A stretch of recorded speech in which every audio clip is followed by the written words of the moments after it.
Next, we're going to look at the profile section. That's where you keep all the information about yourself, your address, your phone number, your contact information. It's where you keep information about other contacts. It's where you keep the information about where the system is located, because you may not be in the same place as the system.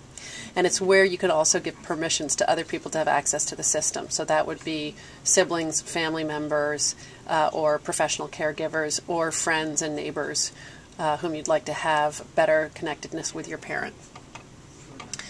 In the account information section, you have your information about yourself because you're the account member. Is that right? Where's the account information? That's where it's set up. Okay, ignore that. In the account information section, that's where you identify the location of the system. So that if, in any situation, we'd need to deploy emergency medical services, we'd have the correct address. In the billing section, you put your credit card number and your method of payment.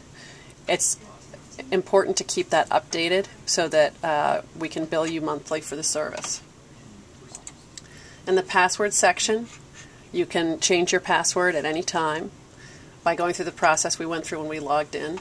You type in your current password, you type in your new password twice, and then you answer the secret question in case you ever forget the password and we need to send you an email to remind you what it is.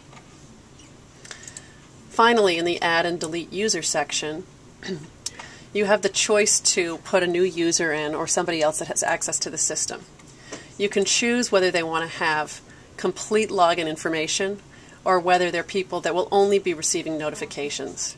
So you may have, for example, a caregiver who's outside the family who you don't want to have full access to the system, but who still needs to receive information if your mom hasn't gotten out of bed in the morning, for example. So you put in that person's name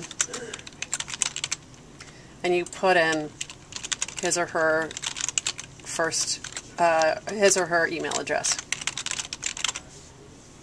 If you want to add more notification addresses so that they can receive text messages as well, you put in the person's country, their cell phone provider, and their 10-digit phone number.